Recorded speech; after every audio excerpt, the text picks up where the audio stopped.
I will resign as leader of the Labour Party. We now come to Andy Burnham, member for Makerfield. Well, we've just witnessed Andy Burnham officially being sworn in as an MP, which means that unofficially he's very likely to be the 8th Labour Prime Minister in history. Every leader of the opposition is happy to have a general election. The country is impatient for real change. Whoever becomes the Prime Minister will not have been voted for by the British public. And if the next Prime Minister is the new MP for Makerfield, Andy Burnham, he didn't even stand at the last election on any manifesto at all.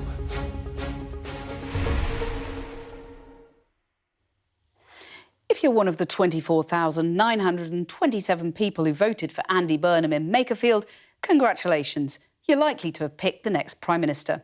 But for the 54 million British voters who didn't, allow me to introduce the 7th PM in a decade.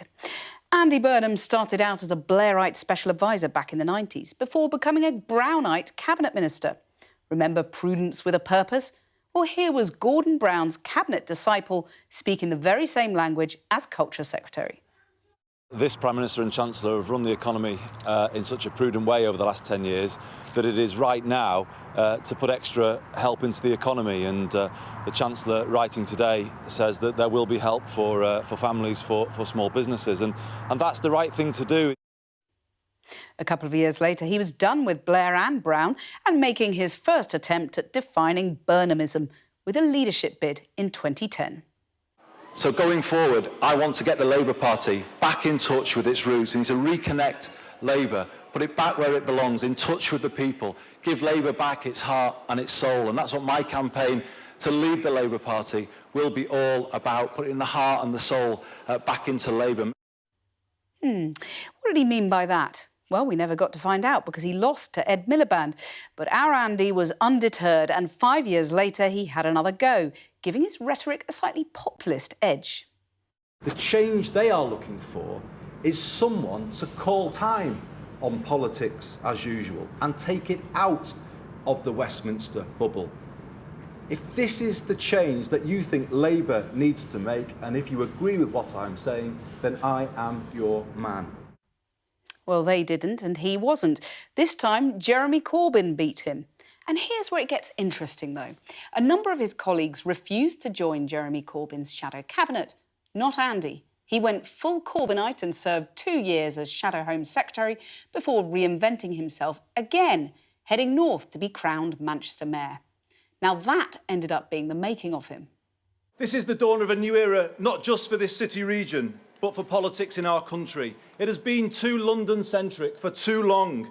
The old political and party structures haven't delivered for all people and for all places. They have created this crisis in politics, which we are living through now. The dawn of a new era indeed. And it's an era that's coming to an end now with yet another new beginning. Here is the new MP for Makerfield, the probably PM in waiting. The word Makerfield in the future must be known as a byword for the change that came to British politics. This is the moment. We've been on a path for 40 years that simply hasn't worked for people and places in this part of the world. And this now is the change moment. Change, Andy? That old chestnut, the one-word slogan embraced by Keir Starmer, who then failed to deliver on it. Is Burnham the messiah his supporters want to think? We'll see. But here's the thing, changing the leader is the easy bit. Changing the circumstances facing this country, well, that's another matter entirely. Well, let's begin by reminding ourselves how the day began, with Keir Starmer announcing his resignation. The question my party is asking now is whether I am best placed to lead us into the next general election.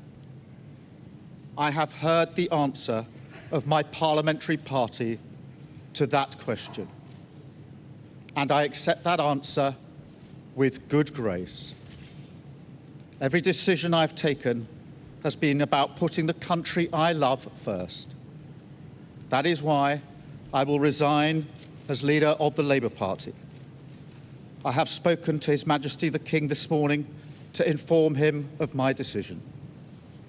I will ask the National Executive Committee of the Labour Party to set out a timetable with nominations opening on the 9th of July and completed by the summer recess.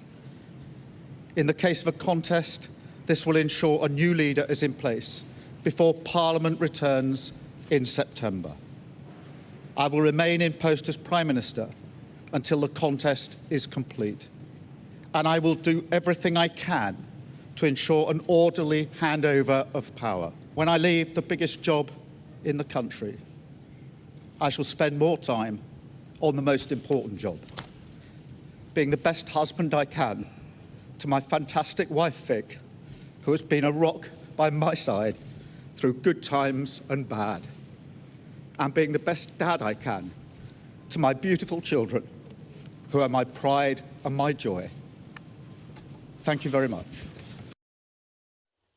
Well, his rival and likely successor, Andy Burnham, then made his official return to Westminster politics shortly afterwards, taking this selfie with fellow Labour MPs.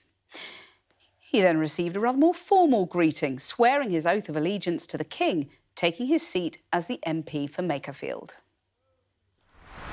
Well, we've just witnessed Andy Burnham being officially sworn in as MP and then basking in a tide of supporters as he marched through here. Now, that means he's unofficially very likely to be the 8th Labour Prime Minister in history. Keir Starmer was due in here a minute ago to update MPs on what he got up to at the G7, which could be one of his last foreign forays as Prime Minister, but he didn't turn up. He sent his deputy instead. And now those around him say he's stoical about his fate. But people close to him are in disbelief, they're bewildered, they're distraught. I spoke to one person in tears this afternoon, and they said that the party seems to have collectively lost its head. And for what, she said? You know, the ambition of one man. Well, if Andy Burnham's first task is to unite the party, he's got a pretty tough job ahead of him. Well, our political editor, Beth Rigby, is on the sofa alongside the former Conservative Minister, Lord Vasey, former Deputy Leader of the Labour Party, Baroness Harman. Beth, first, where do we stand tonight? What do you mean, where do we stand? Well, you know, what's the situation with Andy Burnham? He's cruising into be PM. What happens next? Look, it's been a momentous day, and Keir Starmer clearly over the weekend went to Chequers. He was told on Friday, I think by the whips, by his cabinet, that he did not command the majority support of either his parliamentary party or his cabinet. He's gone to Chequers with his wife, Victoria, and he has concluded that although he did not want to stand down, and that was pretty clear in all that fighting talk last week, that the options had closed down for him, and he had no option but to set out that timetable. In terms of where we stand now, I think what the most interesting development of the day was, post, obviously, the Prime Minister resigning, was Wes Streeting saying he will not stand in a race. He was the key challenger. He kept saying he had the numbers. There are those in the Burnham camp that keep saying to me they don't think he did, and that's why he has folded. He would say otherwise. But the fact that Wes Streeting is not running, it makes it very likely now, you know, and there could be a wild card in this, but it makes it very likely that Andy Burnham is heading for a coronation, that he has put himself forward, he will be unopposed, and it could be that Andy Burnham will be Prime Minister by July the 17th or 18th if no one else stands. Remember, you need 81 MPs to stand. And I was also down in Westminster today with MPs, and the contrast between watching Keir Starmer, his voice cracking on the steps of Downing Street, and the pathos of that, of a man who won a massive mandate 2 years ago to be forced out of office, contrasted with the buzz around Burnham. You know, they're taking selfies, the whole parliamentary party is there trying to grab him and some of his key allies as they jostle. The King is dead, long live the King. They jostle for position. I mean, it really has been something to behold today. Well, Harry, it has, hasn't it? I mean, what was your take on what you witnessed today, both from, as Beth was saying, the pathos or bathos of the Prime Minister outgoing on the steps of Number 10 to that euphoria in Westminster Hall? Well, it's just brutal, isn't it, really, when power shifts like that? And as you say, Cathy, it's the King is dead, as long lives the King. So Keir Starmer will be having a removal van coming to the back of Downing Street, taking all his stuff and his family stuff away, and Andy Burnham's removal van will be coming in the front. And I think that, I mean, in a way, amongst all the buzz that Beth reported, which is the re-emergence of a little bit of hope and optimism amongst Labour people who've been so miserable for so long, and then suddenly it's like, actually, we might still be able to do some things. We might even be able to win the next general election. We might not be absolutely wiped out at the subsequent I'll bring Ed in elections. for a bit of cynicism in a second. I mean, although there is that buzz of optimism, I think there is underneath that a real sense that people wished we weren't here, that basically that we got elected with a big majority, with a decent manifesto, you know, and a decent Prime Minister, and it's failed. And they're very disappointed because the public do not like... Well, they don't like a government that fails, and this is a failure. If you have to chuck out your Prime Minister, you have not succeeded. So I think nobody really wishes that we were here. And I'll come back to this in a bit, but you think a contest is out the question? I don't think there'll be a contest at all, but there does need to be something, you see, because there's two things. There's being the leader of the Labour Party, and that can happen by default when nobody else gets nominated and nobody else puts themselves in. So Andy Burnham becomes leader of the Labour Party by default. But you govern as Prime Minister with the support of your members of Parliament, and there are 400 of them. So he needs to somehow show that they are actively endorsing him. It's not just the party rules which is putting him there, but he's got the confidence of the Parliamentary Labour Party. What mechanism do you do? Well, I think the mechanism for that, I mean, if people were putting themselves forward, the mechanism would be a husting. But there isn't going to be a husting. I think what they'll need to be is a very important meeting of the Parliamentary Labour Party where he sets forward his programme and he almost like has a confidence motion in himself. He tables before the PLP a confidence motion so that MPs vote for him. So when he turns round and asks them to do really unpalatable things on welfare benefits and all sorts of other problems, which he's going to have to face, he can say, you endorsed me and I need your support and your loyalty. So there's got to be that connection officially made with the Parliamentary Labour Party. Ed, I mean, look, it's moving very, very quickly, and it's moving because of, obviously, Andy Burnham's emphatic victory at Makerfield. I mean, last week, Wes Streeting gave an interview where he set out his stall and what he would do as if he, when he stood for the leadership, which is what everyone expected. And I think that... you know, I think on balance, it's probably better that Labour doesn't have a contest, that they move quickly to... Better for whom? Better for the Labour Party, actually, but it's also better for the country that Andy Burnham gets made Prime Minister. I don't think an extended hustings would make a big difference. And actually, I'm thinking back to Rishi Sunak versus Liz Truss, when people have kind of made up their mind who they want. It really doesn't matter if you stress test Andy Burnham's ideas in a leadership contest and he doesn't come up to snuff. It is clear that the Labour Party is all in on Andy Burnham. But you said earlier, you'll bring me in for cynicism. In my view, the Labour Party's problems have only just begun. There will be, you know, Brexit, I don't know what. You know, funny enough, the pictures do paint 1,000 words, a sort of broken Prime Minister who delivered them. I'm not saying this as party political point, I'm just observing. A broken Prime Minister, you know, his voice breaking. And a lot of people have said, you know, he delivered this election victory for us and this is how we treat them. And it happened, I think, with Margaret Thatcher, that, you know, it's a paradox. You may need to get rid of a failing Prime Minister, but the act of doing so goes deep into the soul of a party. So you've got lots of very fed-up people on that front, and then you've got the lack of a contest. Again, a paradox. It's probably better not to have a contest, but there will be lots of people down the road when he gets into difficulty when they say, if only we'd had a contest. And the third thing is Andy Burnham himself. Over to you. I've forgotten what the first two points are. The first point being about whether there should be a contest and whether it's a good idea. On the one hand, you want to, as you say, Ed, want to get your new person. It's already really been decided, but they should actually get on with the job. But on the other hand, I think it's quite good for somebody before they walk into number 10 to really be challenged as to what they stand for and what they mean in order to help them get their head in order.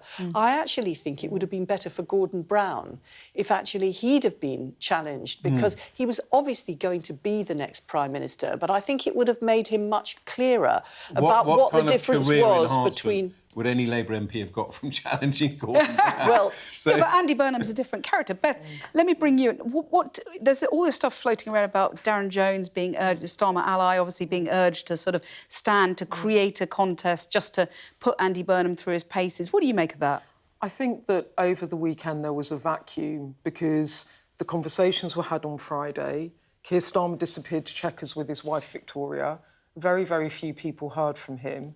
And I think also they didn't want information to leak back to Burnham's camp. And so I think what actually happened over the weekend was there was a lot of speculation about what might or might not happen. I think the idea around Darren Jones was people putting it about that if Keir Starmer felt he could not stand because he wouldn't win and would be humiliated. And I think some of the cabinet that went in on Friday spoke to him about don't fight Andy Burnham in a contest because you will not win and you will have your legacy trashed. Like, don't do that. Take control of how you want to leave Downing Street. And I think that did resonate with him.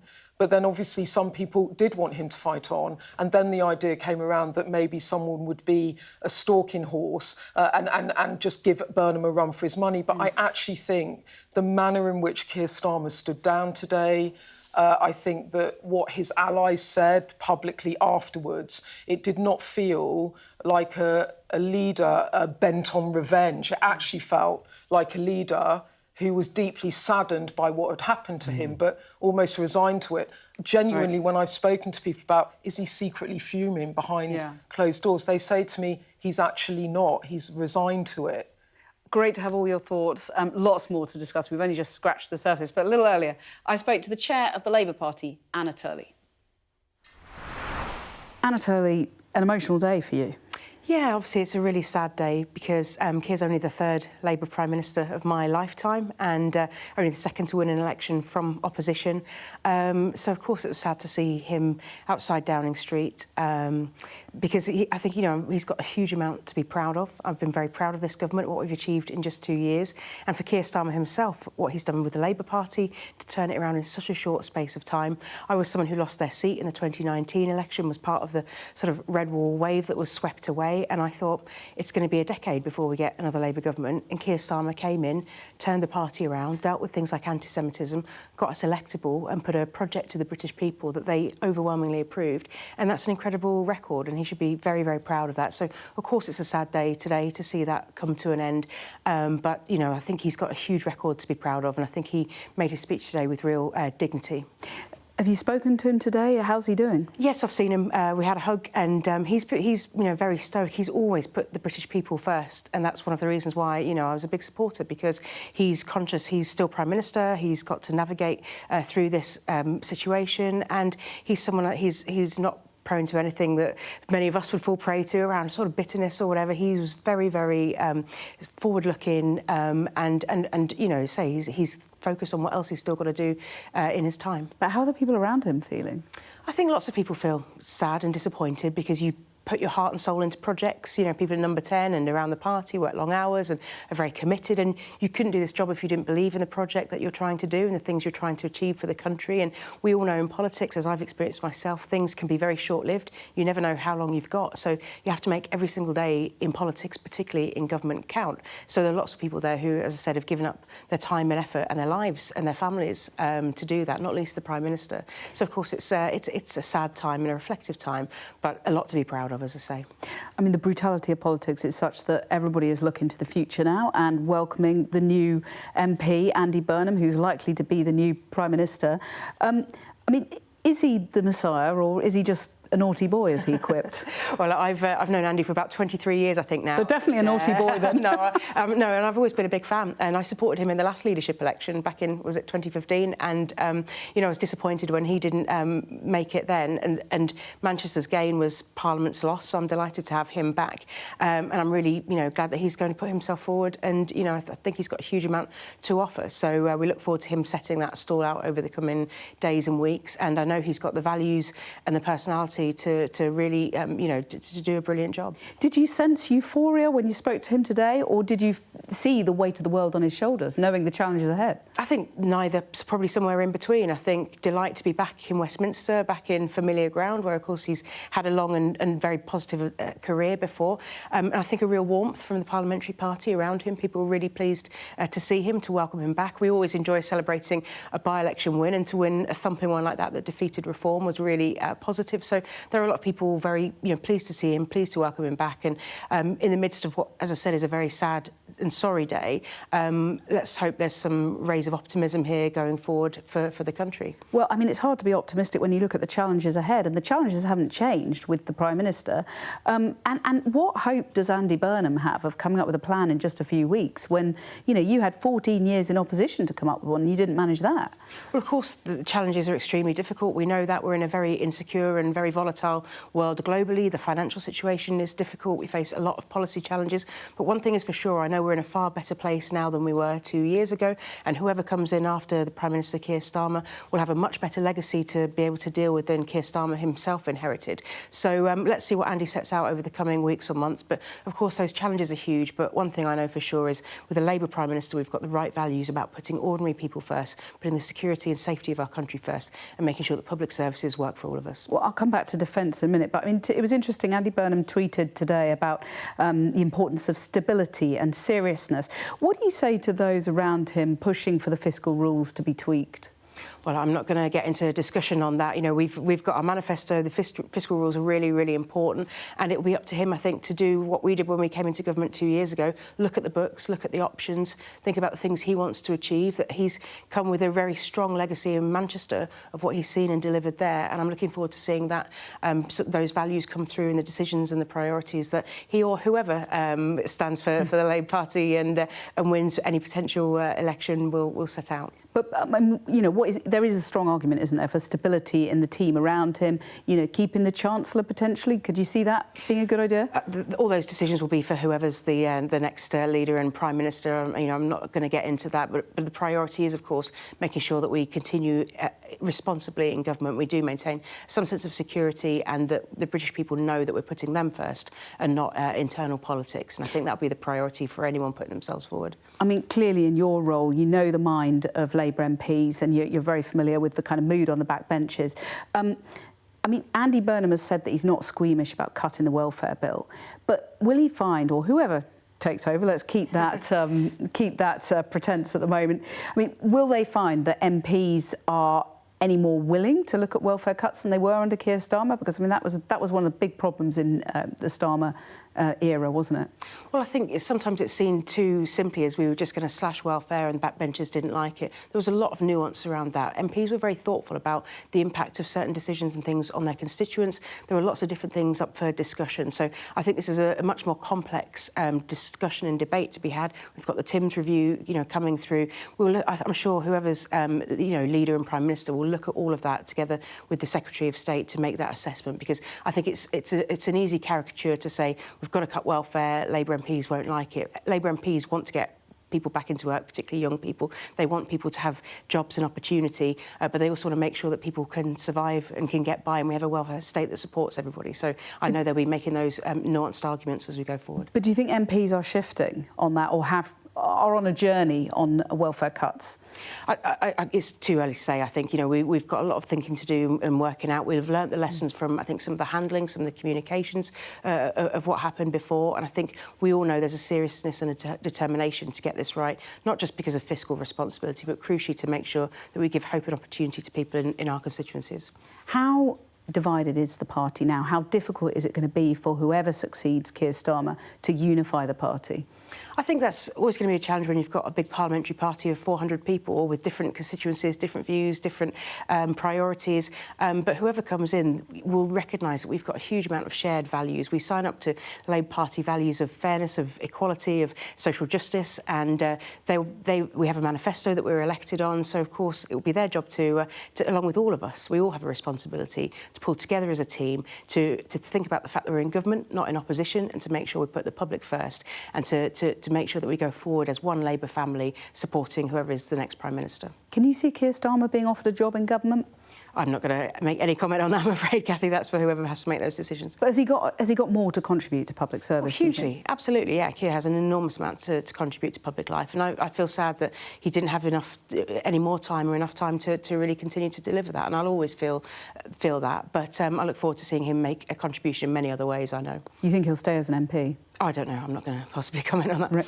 I mean, you're in charge of what happens next. I know it's still very fluid, but there is a world, isn't there, where there are no challengers. There doesn't need to be a formal contest because no one else has come forward.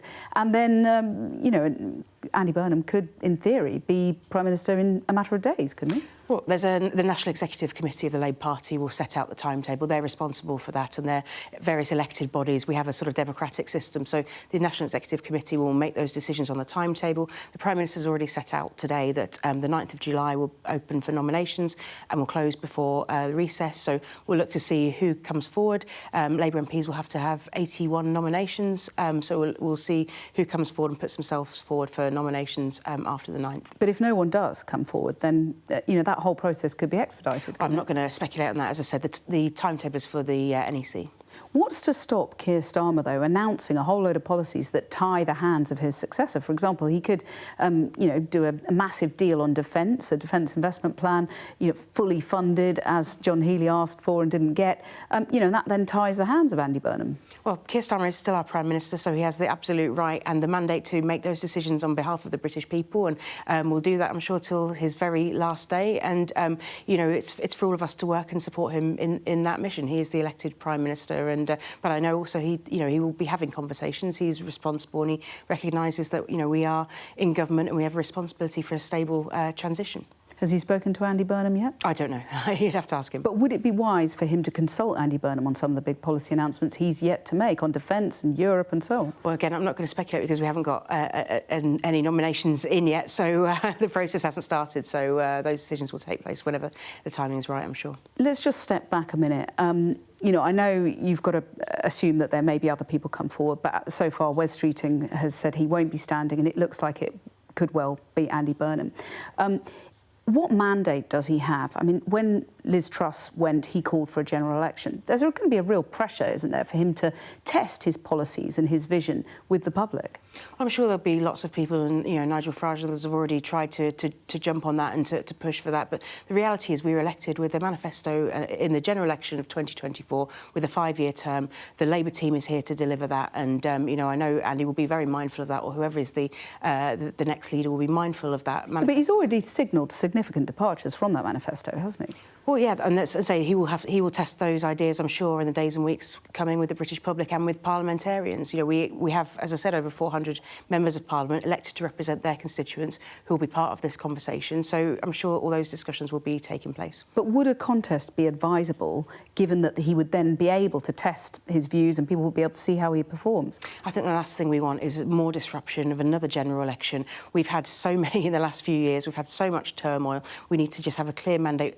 It's taken 2 years for some of the changes that we've started to implement as a Labour government to start to come through, to start to be felt. If we continually have this kind of chop and change, we've got a government with a 5-year mandate, and I think it's really important that we're allowed to continue to do that. But isn't he then obliged to stick to the manifesto that Labour was elected on? He will have those, whoever's the leader will have those conversations with those discussions with the elected parliamentary Labour Party and parliamentarians. You know, we have a parliamentary democracy, so those discussions and debates will be tested in Parliament, which is representative of all the people. Do you think it would actually help him, though, if there was a formal leadership contest, because it would allow him to road test some of his ideas? Well, we'll see who comes forward. As I said, we don't know if other people will put themselves forward, and whoever is putting themselves forward will have to put those ideas and policies to the Labour membership to make their case. So we're looking at the 7th Prime Minister in a decade. Is the country fast becoming ungovernable?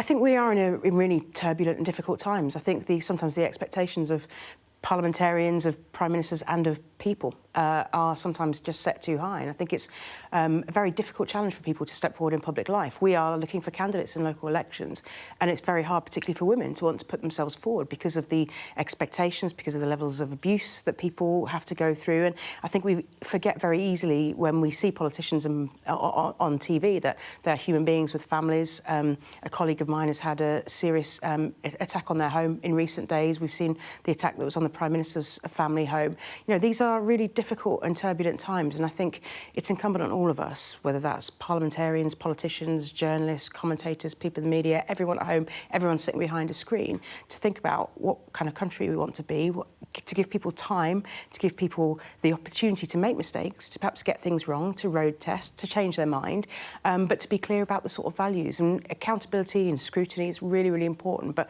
I think sometimes we do have unrealistic expectations of what we expect our politicians to be able to deliver in a very, very instant kind of gratification world that we live in now with social media. You talk about politicians being human beings. You saw the human being, the Prime Minister, reflecting on his family, you know, his job as a husband, as a father. What went through your mind when you saw that? I mean, Keir is an incredibly decent man and has put himself forward, worked incredibly hard, sacrificed many things like many politicians do to serve his country and to put the British nation, you know, the United Kingdom at the forefront of every decision that he made. And I think that takes its toll on people, and I think that's hard to see when it's someone that you really value and rate and respect. So I think, you know, yeah, it's incredibly challenging, but I hope that he will have the time to reflect on incredible achievements in the last 2 years. You know, stabilising the economy, you know, giving the best workers' rights that we've had in a generation, you know, incredible things for young people in schools with breakfast clubs and so on. Nationalising British Steel, which for a community like mine in Redcar could have saved thousands of jobs 10 years ago. You know, he's got a huge legacy, lifting more children out of poverty than any previous government. We had to be dragged kicking and screaming to do that. I'm not sure that's true. I had those conversations with him. It's easy for people to characterise that. We couldn't do it straight away when we came in because of the financial situation. But I know Keir was passionate about that, and he really, really wanted to do that. I had those conversations. So I think that is his legacy, and he should be incredibly proud of that, along with also the social media ban, which I think will have a huge impact on many young people's lives. So I hope when he reflects on the incredible amount he's achieved in 2 years, he's extremely proud of what he was able to do. We never really knew what Starmerism was. Do you know what Burnhamism is? I think it's often too easy to have kind of sweeping isms, and that way I think sometimes we can get ourselves in kind of too rigid definitions and not allow room for nuance. You know, we have Labour values and they're very clear, and they're on our manifesto, and they're, you know, run throughout all of our veins. And so I'm looking forward to seeing Andy putting those values that I've seen him deliver, not just in Parliament, but also in Manchester throughout his career, into action. Or, as I said, whoever puts themselves forward, I know will share the kinds of values and priorities that we have in the Labour Party. But, you know, Andy's chopped and changed throughout his career. Do you know what he stands for now? Well, he's going to set that out in the coming weeks and months. I'm not going to set his policy agenda or his manifesto out for him here now, but yeah, I look forward to seeing that. His record speaks for itself. Anatoly, thanks very much. Thank you. Well, Keir Starmer may have announced his departure, but it is not exactly a rapid exit. Weeks of paralysis in prospect while we wait for the next resident of Downing Street to take office. Here's our Deputy Political Editor, Sam Coates. One resignation, two very different futures. One sees Andy Burnham chosen unopposed to be the next Labour leader and Prime Minister, which would see Andy Burnham watching England in the World Cup final if they get that far. Another sees Keir Starmer travelling to see the final. That happens if there's a leadership contest with contenders struggling to get the crown. We won't know which of those two paths it is, maybe for another 3 weeks. It might be obvious before then if there's only one candidate, but nobody can be sure until that moment. Wes Streeting was the biggest threat to Andy Burnham, but he threw in the towel earlier today. The question is, are there 81 MPs who want someone other than Andy Burnham, or want the tyres kicked on his campaign before he gets into number 10? A very slim path for the likes of Al Khan's or Yvette Cooper, but it does exist in theory. But Keir Starmer's not done quite yet. First, he's going to be on the world stage at the NATO summit, so that's one last big encounter with Donald Trump. Then there'll be a series of domestic goodbyes as he prepares to leave number 10. And he'll be gone after the summer if there's a contest, but before, if it's just a coronation, that's just 4.5 weeks' time. Barely 2 years into a Labour government after 14 years of Tory rule, and it's change all over again. Well, let's go back to the sofa where Sam has joined Harriet and Ed. Sam, I just want to pick up on where I left off with the Labour Party chair. You know, there's lots of challenges facing the new PM, who we assume is going to be Andy Burnham. I mean, the PM might have changed, but the circumstances haven't facing the country. It's a big problem, isn't it? Absolutely. Look, at moments like this, you can go through all of the constraints, the manifesto, the fiscal position, you know, committed to sticking to the EU position, the parliamentary bit, right. So can I turn your question on its head for a moment? Do, please. Can I give you, as it were, almost the optimistic best case scenario for Andy Burnham? Because I think that's maybe a way of looking at this. Andy Burnham, I've spent quite a lot of time up in Manchester over the last month. We've done a big film on Manchesterism. It was fascinating, that. Thank you, hopefully. And I learn a lot from that. But one of the absolutely standout lessons from that film was how good Andy Burnham is at one-to-one politics. Like, next level good. I was surprised to find people in a community centre in the poorest part of Stockport talking about their encounters with him when he solved a problem for them, or others who said that he was able to chair meetings with 10 different rivals and he could get things done that others couldn't. You make him sound like the Messiah. And I think that if he is able to apply politics, of the last 6 prime ministers, we just haven't had many that have been very good at politics itself. So if Andy Burnham comes in, is able to use his political skill, about which I have no doubt that he's got, to unite the Parliamentary Labour Party, which you can't govern unless that happens, and then he manages to put together a smart team of people and take the country forward at a time where I think reform is just starting to potentially be on the turn, that's the basis for the potential success of a Labour government. That's the way I can see through it. So I can see all the constraints. I just wonder whether that isn't a narrow path there. I'll come back to some of the constraints in a minute. But, Harriet, is that the key here, that Andy Burnham can do politics, whereas Keir Starmer couldn't? Yeah, I think there's been certainly a sense amongst lots of people that there is an anti-Farage, an anti-reform majority. And we saw that in Caerphilly, but it was Clyde that was representing it there. We saw it in Gorton and Denton, but it was the Greens that was representing it there. And I think a lot of Labour MPs thought the worst thing that could happen to this country is for Nigel Farage to be a number 10, there to be a reform government. We don't want to be the MPs who are responsible for handing over the keys of number 10 to Farage. But the feeling that Keir was not able to lead that anti-reform coalition of voters. And then what happens in Makerfield is that Andy steps forward and he does lead the anti-reform coalition of voters. And he's got Tories voting for him and Greens voting for him and Lib Dems voting for him. Harriet, I'm hanging on your every word, but I'm also told that your necklace is interfering with your mic. So if you could just pop that inside, just There's a story about this necklace. Is my 7-year-old, God, I mean 8-year-old, 7-year-old granddaughter's necklace, because I went out without my necklace. So and she was like, is that my necklace you're wearing? And I was like, I've got to be on the telly, I need this necklace. Just pop it behind the top. Sorry, OK. And then we'll resume. This is going in all sorts of directions. I don't know what to do about it. Anyway, I'll give it a whirl. No, that's fine. Okay. That's good. OK. That's good. I mean, what was the question? I've now completely forgotten. No, just that Keir couldn't do politics, and that was the sort of genesis of his downfall. Can Andy Burnham, like Sam was talking about, the one-to-one politics that he can do, you know, and that means that there is a chance now. I mean, Sam is absolutely right, but I think there is the one-to-one politics. He manages to make people he meets feel seen and understood by him. But he's also able to work across different parties, and that's what he's done in Greater Manchester. Well, we'll see, because we've got the Green Party leader coming in later, so we'll see whether that applies in that relationship. Let me just bring in Ed here, because you heard Anna Turley, the Labour Party chair there, talking about how MPs might be more receptive now to welfare reform. Is that your observation? No, it's not. I mean, we'll wait and see. I mean, Andy Burnham may potentially have to make some tough choices, and I hear what Harriet and indeed Sam say about him being Mr. Touchy-feely and everybody loves him in his patch. But, you know, first of all, he didn't have to do a lot of the hard work that's turned Manchester around. That was done by others before he arrived. I think there will be some ill feeling among the parliamentary party. There's already people pointing out that he left in 2017 when the hard work had to be done to save the Labour Party and has swanned back in 2026. So I think he's already got a mountain to climb there. And if you go to any good constituency MP's constituency, you will find lots of people saying if only our MP was the Prime Minister, everything would be sorted. So I think that is completely meaningless. That happened a lot to you today. It did, and I bet it happened to Harry. That was his mum saying that. It does. If you spend time, if you work hard in your constituency, there'll be plenty of people thinking, oh, if only you were Prime Minister. It's meaningless. It's meaningless. He's going to make some tough decisions, and it is completely unknown whether the Labour Party will follow him.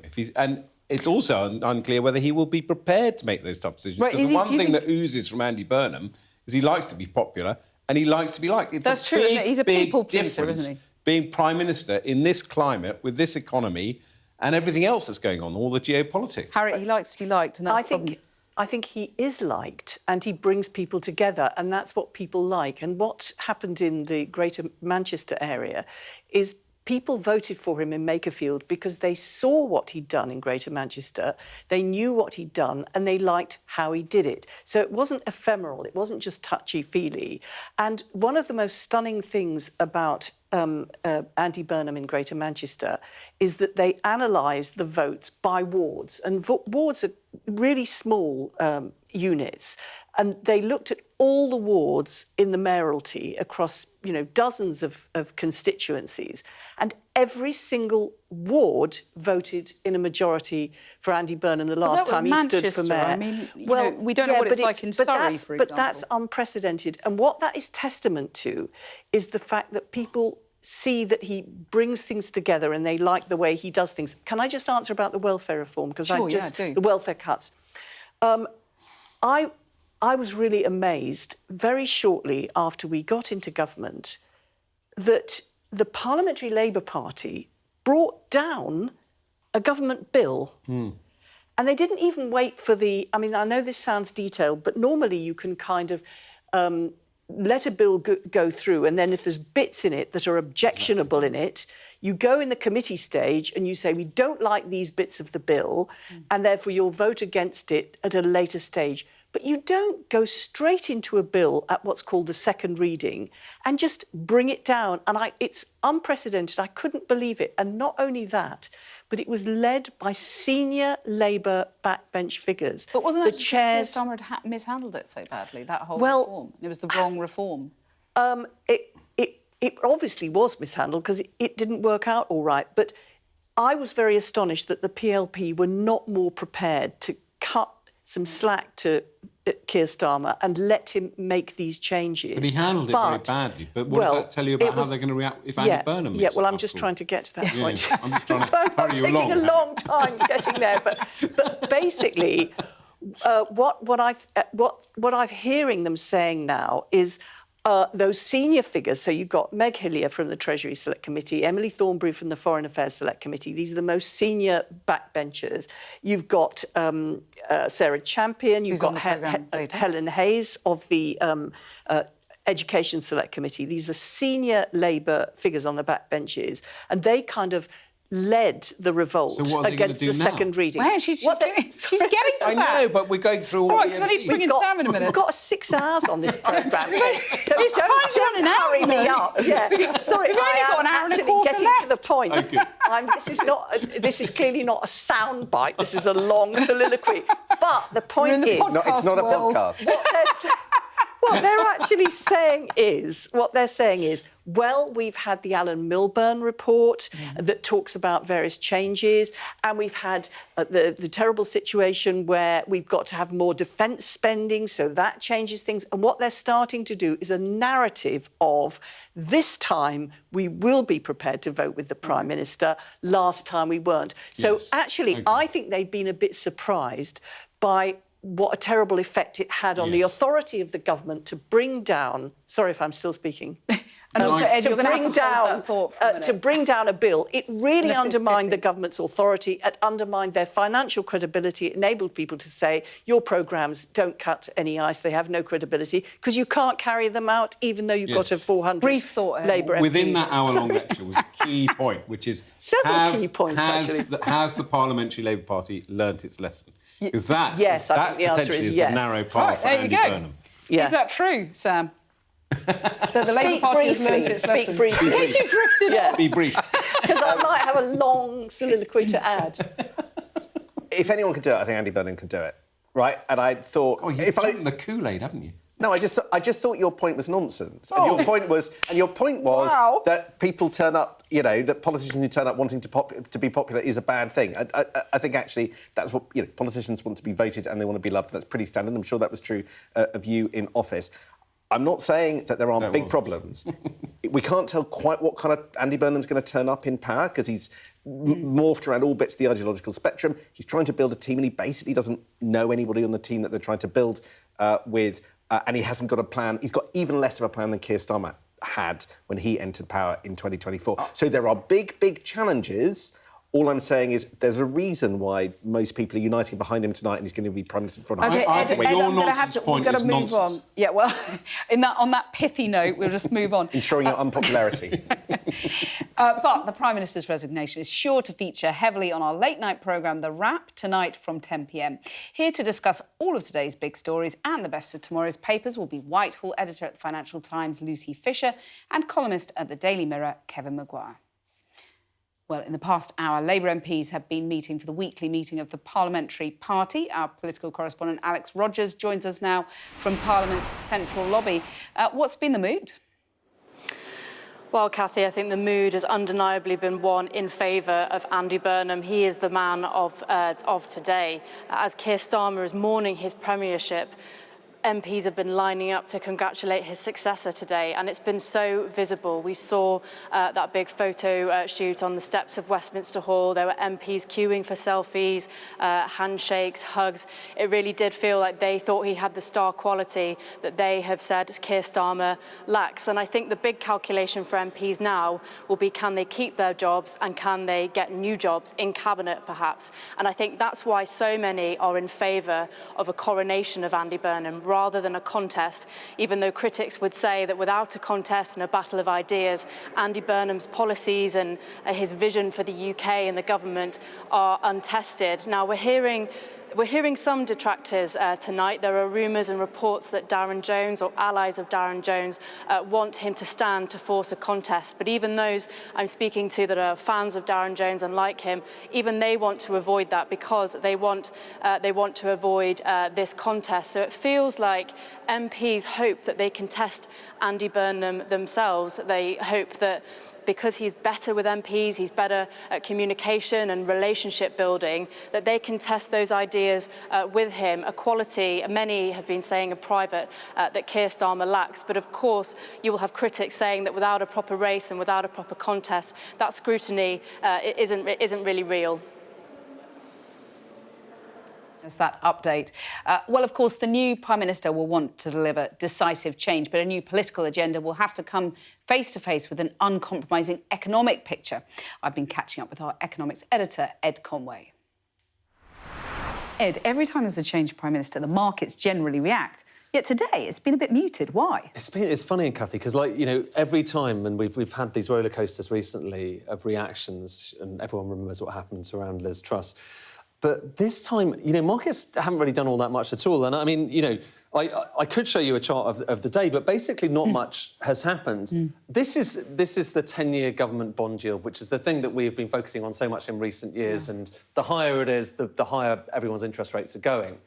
And the interesting thing, actually, is not so much what happened on the day, because it is high and it's been coming down a bit in recent weeks. But actually, if you compare the UK with other countries around the G7, that's the big picture. And in a sense, this is less about the kind of, you know, the market's verdict on Keir Starmer and more the market's verdict on the UK. Because for a long time, if you look at the red, we were basically in line with everyone else. Yeah. And the key thing now is that red line, which is us, is higher than everyone else. And that makes borrowing more expensive. It makes borrowing more expensive, and it means that people are like looking at the UK and saying, do we want to put our money there? Maybe not. And this was the Liz Truss spike. That was the Liz Truss spike, and I think the interesting thing, Cathy, is that, like, you know, you see it kind of go up there, and suddenly we were in the middle of the pack. Then it goes up, and it just it kind of always stays high. And even in the kind of, this is the Starmer era, it kind of stays high and actually gets a little bit higher. So that's not a very positive verdict, but like the last few days, there has not been a panic, even though markets knew which way it was going. Well, I mean, that's the point, isn't it? They'd sort of priced it in.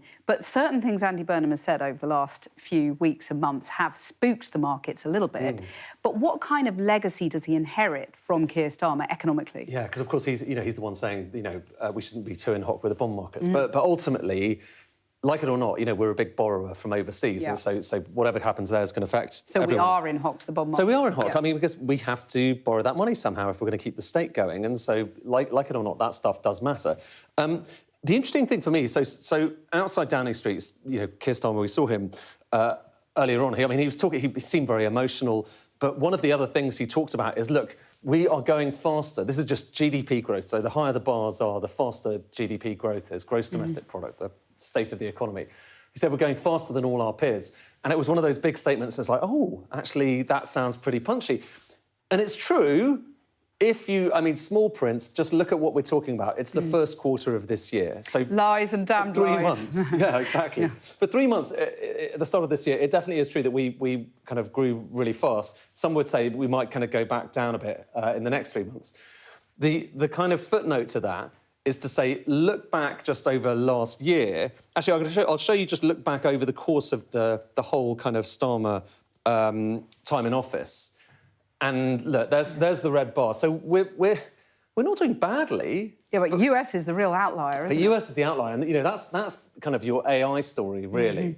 But even Canada is up kind of quite a bit. But we're kind of better off than much of Europe. Yeah. And so it's been a pretty decent by recent standards. But then again, look back in the kind of 1990s and you'd be so depressed to see that, because we used to be growing much faster. But Keir Starmer's allies say, actually, Keir Starmer has bequeathed Andy Burnham quite a decent economic legacy. There is some truth to that. Yeah, well, the interesting thing is, if you look at the kind of public finances, and this is kind of, I think, what's interesting. I was trying to kind of work out, what is it that has... I'll just kind of go back a bit so you can see.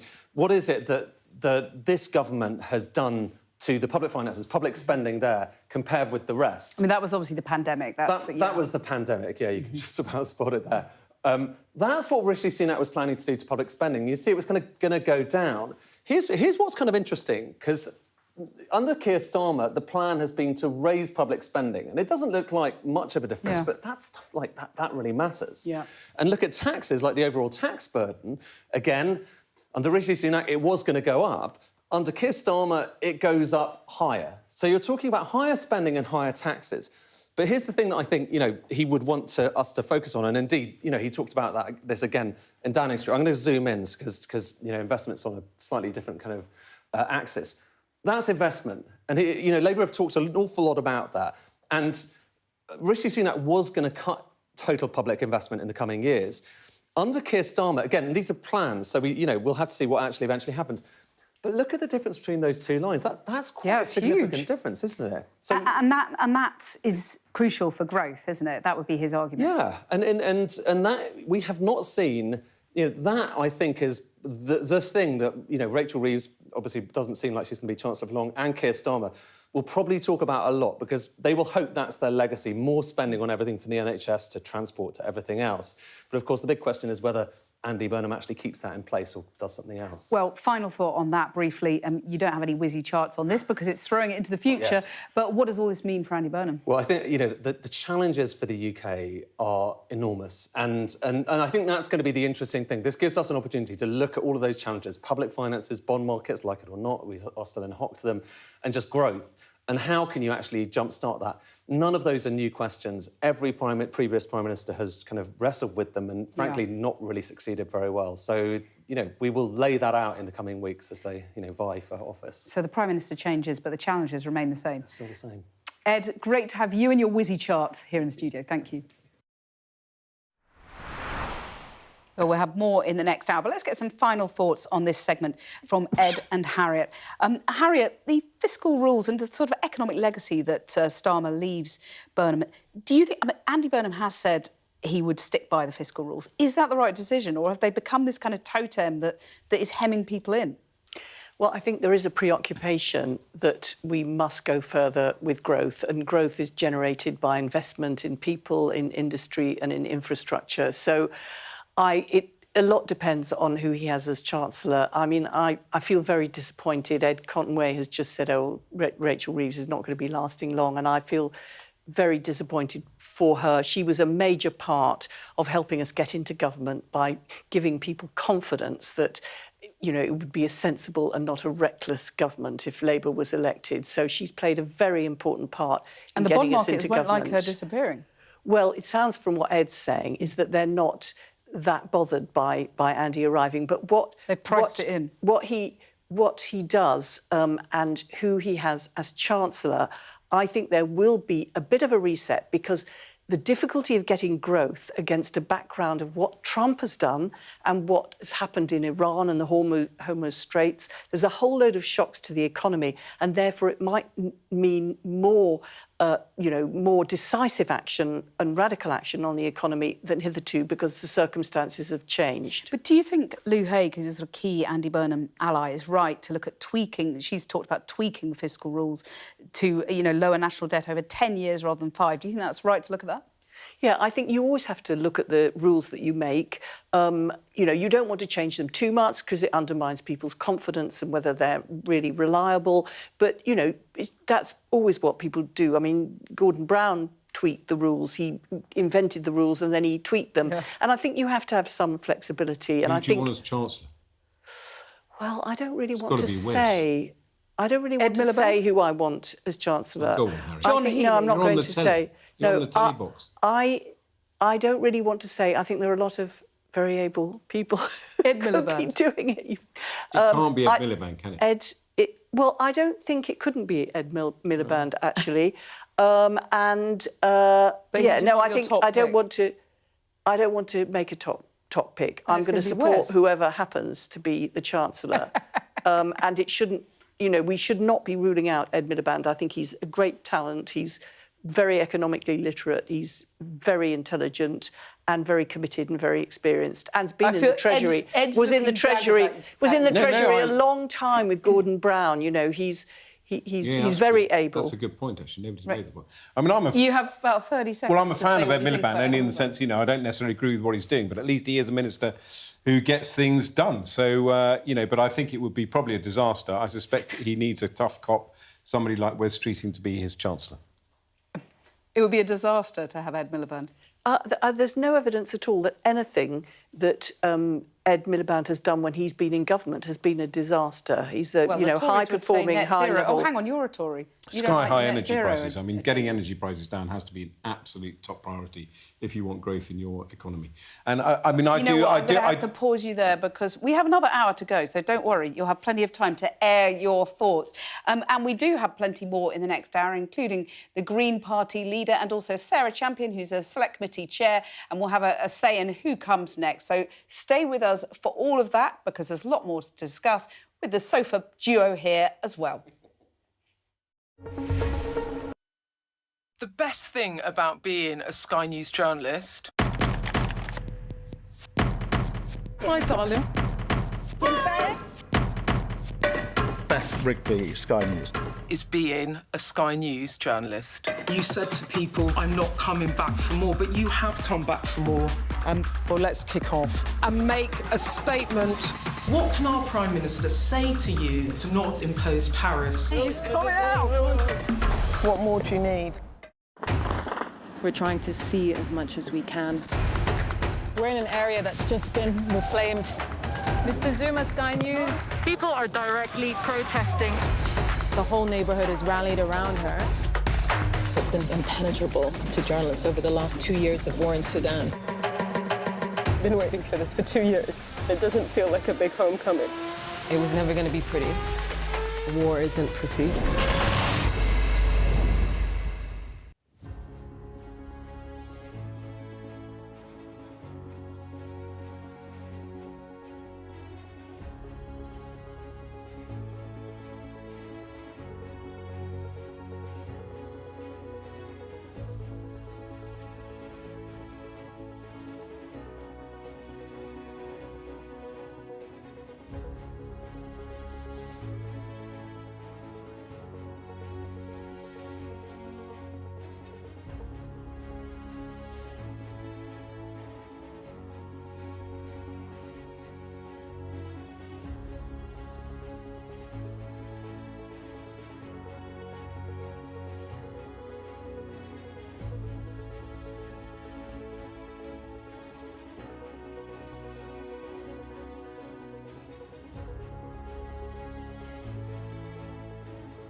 Good evening, it's 8 o'clock. This is a special extended edition of the Cathy Newman Show on the day that Sir Keir Starmer announced that he was standing down as the leader of the Labour Party, triggering the race to replace him as Prime Minister. Ed Vaizey and Harriet Harman are still on the sofa.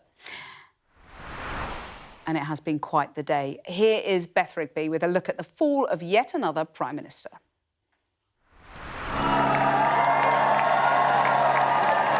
Keir Starmer in happier times.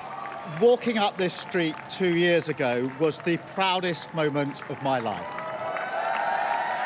The first Labour Prime Minister in 14 years swept into Downing Street on a Labour landslide, now forced out of office. Are you leaving, Mr. Starmer? He had wanted to fight on. In the end, he could not, after losing support of his cabinet and his MPs. The question my party is asking now is whether I am best placed to lead us into the next general election. I have heard the answer of my parliamentary party to that question, and I accept that answer with good grace. Every decision I've taken has been about putting the country I love first. That is why I will resign as leader of the Labour Party. I have spoken to His Majesty the King this morning to inform him of my decision. I will ask the National Executive Committee of the Labour Party to set out a timetable with nominations opening on the 9th of July and completed by the summer recess. The sixth Prime Minister to leave office in a decade, brought down not by the ballot box but his own side.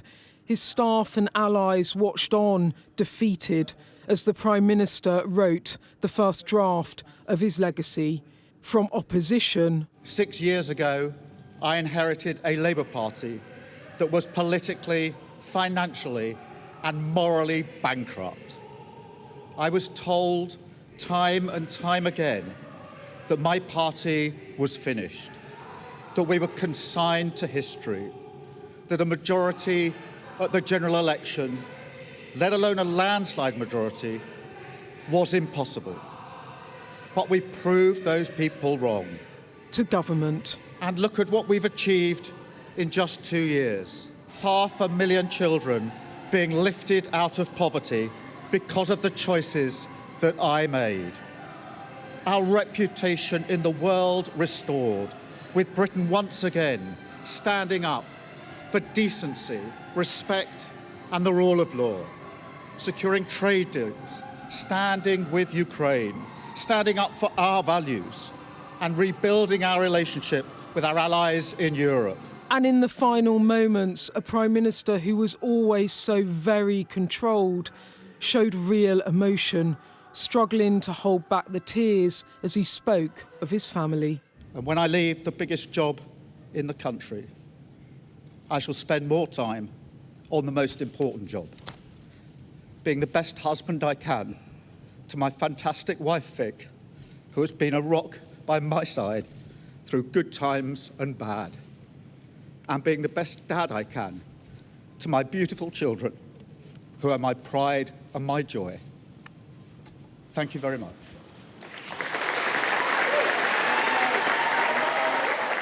His wife Victoria wiping away a tear. For months she'd urged her husband to fight on, but this weekend they concluded it was over.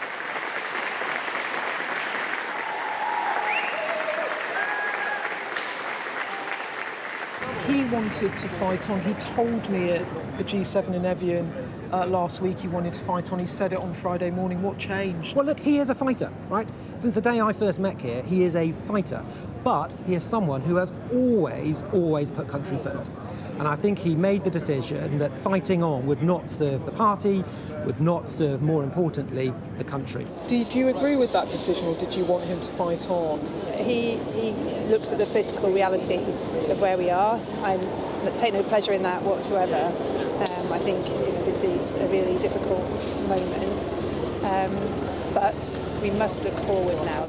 The rival that forced him out quick to act, Mayor of Greater Manchester and now MP for Makerfield, Andy Burnham, confirming he will stand for the Labour leadership. He tweeted, "Starmer's decision marks the beginning of a transition, and it is important that this process is conducted in an orderly and responsible way. I will put myself forward as part of this process." While his other challenger, Wes Streeting, dropped out of the race, backing Burnham and clearing the way for a coronation next month. Wes Streeting writing, "We could spend the summer exaggerating small differences, or we can roll up our sleeves and help Andy to deliver the change our party and country needs.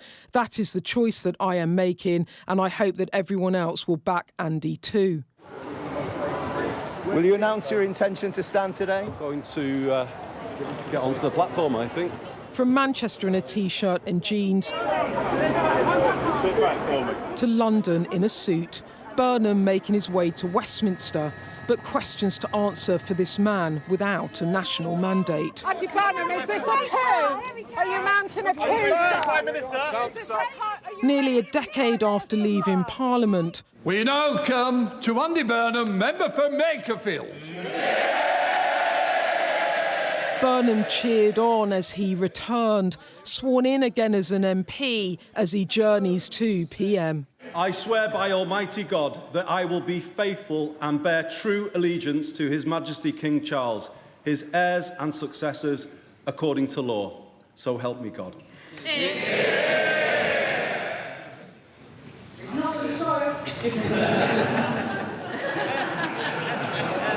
Naughty boy.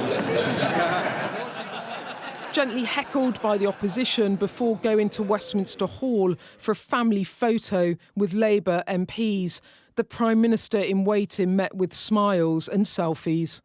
You talked about the victory in Makerfield as opposed to the losses in the May elections. Is that what swung it for Burnham with MPs? I think the one thing that unites every single member of the Labour Party and the Parliamentary Labour Party is our absolute fear of Nigel Farage walking up the steps of Downing Street and what he would inflict on this country if he did so. And we have a huge responsibility on our shoulders as the Labour Party to stop that from happening. When the herd moves, it moves, and the scale of Burnham's victory in Makerfield last week sealed Starmer's fate. His party panicked by poor polling, his own unpopularity and the rise of reform. But the sight of a broken Prime Minister contrasted with a buoyant Burnham will leave scars. Burnham has to try to unite a traumatised party, convince the country he deserves to lead and deliver the change that Starmer could not. It is a massive, perhaps insurmountable task. But for now, he's jubilant. After 2 failed attempts to become Labour leader, it is finally Andy Burnham's time. He has won in Makerfield and he's won over MPs. But he might soon, like Starmer, find that the campaign was the easy bit. Governing is much harder. Beth Rigby, Sky News, Westminster. Well, we're joined now on the sofa by the chair of the International Development Select Committee, Sarah Champion. Sarah, the UK used to be seen as a sort of beacon of stability. So with your international development chair on, how do you think the country's seen overseas with this sort of political caper going on? I feel almost embarrassed to tell you, really badly. Really, really badly. Over the last 5-6 years, we've cut our foreign aid support. And the reason that that money is important is it's shown good faith to countries around the world. We're also a country that has a great historic legacy of acting by the rule of law. And there have been times when that's come into question. Plus, you know, we're in the 10-year anniversary of Brexit. So a lot of people have seen a lot of changes when it comes to us being a forward-facing country, reaching out to the world to rather closing our doors now. I mean, those are all things you can blame on previous administrations. But right now, you know, swapping prime ministers again, is that problematic, do you think? It is problematic. And I don't think people should underestimate the sort of malign foreign leaders around the world who will be rubbing their hands Russia. with glee. Well, Russia, China, Iran, all this uncertainty does not... well, one could also say Trump. All of this uncertainty does not help us. It doesn't help democracies. And in the last, 30 years, we have fallen for the number of people under democracies dramatically. And that worries me. And we have always been a leader in democracy. And our foreign aid helped us work with other governments around the world so that they were strong, so that they had resilience when there was social media interference, when there was outside state interference. And I do worry about our stability. You're backing Andy Burnham? 100% Team Burnham. So has he had a word with you about, increasing international aid spending? No, but as soon as I leave here, we should be having votes, and I intend to pin him down and try and explain why that investment is a really sound investment. It's our soft power, but it also helps us prevent things like migration. It helps people be economically prosperous in their own countries. It prevents conflict. All of these things that we're really concerned about right now. We can either support countries to be stable, be secure, be prosperous, or we all deal with the consequences, which we don't like. But it's interesting, isn't it? Because we know where he stands on things like the fiscal rules, and, he said a few things about welfare. But because there hasn't been a contest, and that looks like there probably won't be a contest, he hasn't been tested on other areas, for example, foreign affairs. Where does he stand on Ukraine, Gaza? How will he deal with Trump? What do you think? It was quite interesting. I was watching a piece by Al Jazeera earlier today, and they had clips of him supporting Israel, and then they had clips of him supporting Palestine. And their sort of conclusion was, we're really not quite sure. And that is going to be a problem. We've got a big NATO summit coming up. So where are his positions on this? I mean, what I would say to reassure people is we're changing leaders. We're not changing our principles, our priorities, or indeed what's in our manifesto. So there is some of that laid out. But is he bound by that manifesto then? Well, that's always the big question. So I see it as a statement of intent, but we have also seen leaders throughout the years shift away from manifestos. So I hope so, would be my answer. Well, I'm going to bring in Harriet here. Do you think he should be bound by that manifesto? Well, constitutionally, he's not. Constitutionally, if he becomes Prime Minister, it will be because he can command a majority in the House of Commons. But that's just the constitutional position. I think most people feel that the manifesto is a bit of a contract between the governing party and the people.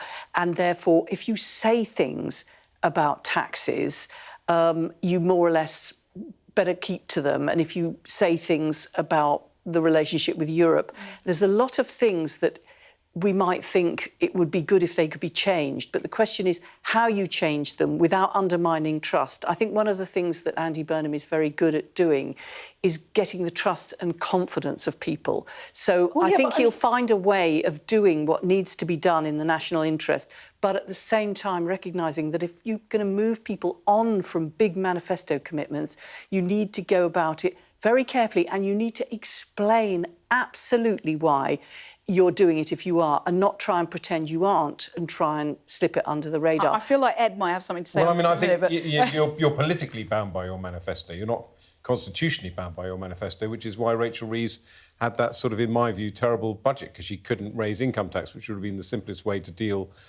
with the economy. Well, and you're also bound to your Labour backbenchers, because we talked earlier about the rebellion over welfare. One of the arguments used was, you never told us about winter fuel payments in the manifesto, so we're not going to wear this. So it is a very difficult journey to make. So, Sarah, should he actually start with a sort of carte blanche, start again? No, I definitely don't think so. I mean, I was elected on what's in the manifesto, as were all of my colleagues. So whilst he might have nuances, I don't want him deviating from that. Where do you want the nuances to fall? I mean, for me, obviously, I support international development because it is our greatest soft power.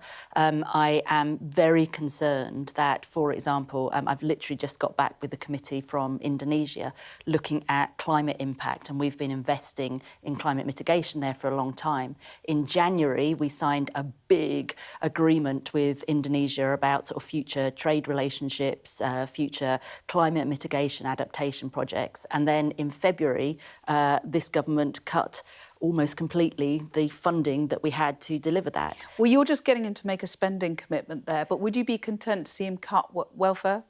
I think we have to be realistic. I mean, so I'll give you a two-direction realistic. We have to be realistic that most of the 50% of the welfare budget is pensions, and I think we absolutely need to protect those. But also, including the triple lock.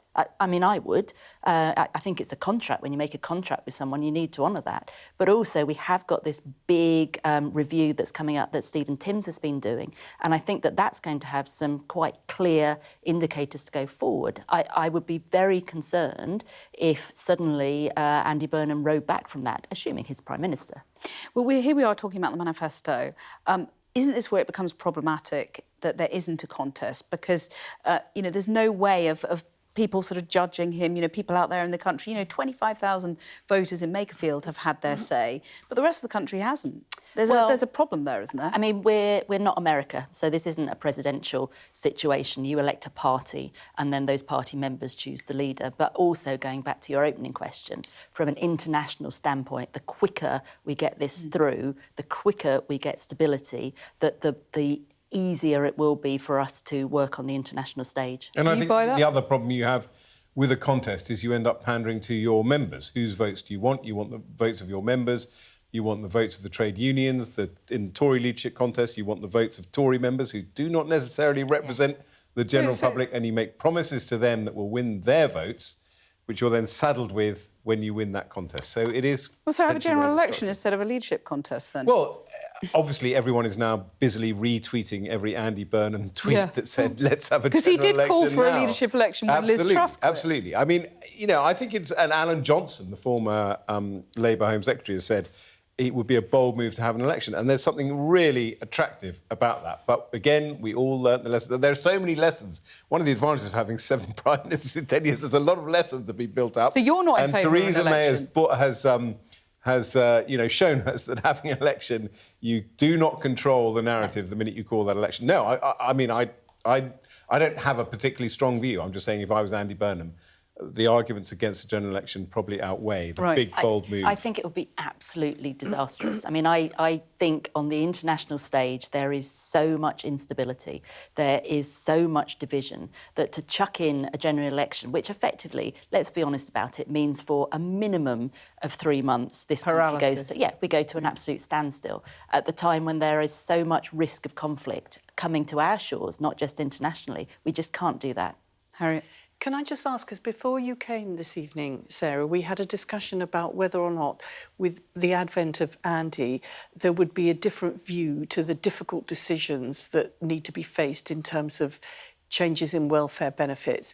And I think you opposed the bill, didn't you? You're one of the people that opposed the bill. But I think that I was saying I got the sense that because of the Milburn review, because of the Stephen Timms review, because of the need to increase defence spending, because of what Russia's doing and the withdrawing of American funds from NATO, that actually now people might take a slightly different view, and especially if it's better argued. So my answer to is the PLP going to have a different attitude towards disability benefit changes than they had when Starmer was in charge, is that they would have a different view.